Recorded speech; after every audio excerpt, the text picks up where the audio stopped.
Good day. I'm Ira Epstein and I'm out of the office today, but I don't want to leave you in a lurch. So let's review moving averages if we could, because I think they're so important in all types of analysis if you're a chartist. And the first thing that comes, why use one? And the answer is because it's a reference point. You'll see me over and over talk about moving averages, and the market gets away from it and it comes back, and I'll say it's going back to what I call the line in the sand. Really, what it is a reference point.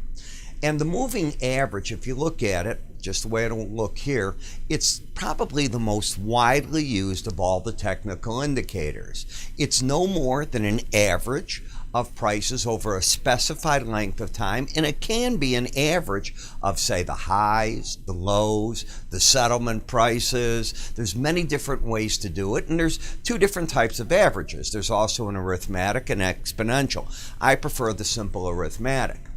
It is used by analysts to try to determine direction, support, and resistance in a market. There's many ways to use it.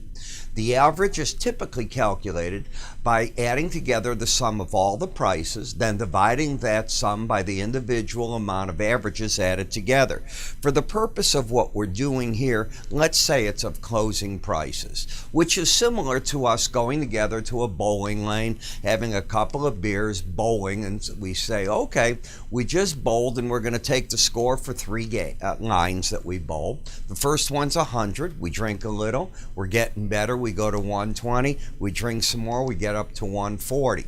Well, what's our average? You take the sum of those three. It's 360 divided by 3, and we have 120. But you can imagine I'm not satisfied. Let's drink a little bit more, and we're going to do that. We're going to bowl a fourth game. But by doing that, I want it to be a moving average. What I'm saying is we warmed up. Let's get rid of that 100-day, the oldest number out there, and let's add a new game. And that'll be the one we just did, and lo and behold, it's even a higher number. We add up the last three lines of this. It's 420.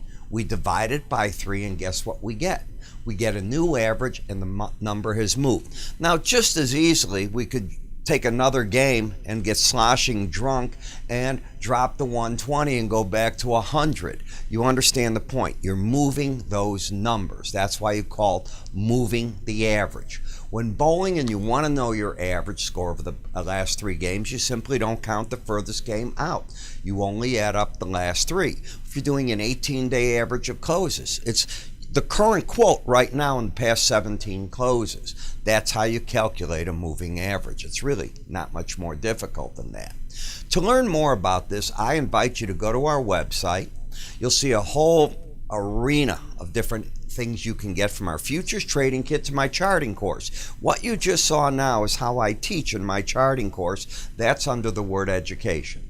www.iraepstein.com, 866-973-2077. See you shortly.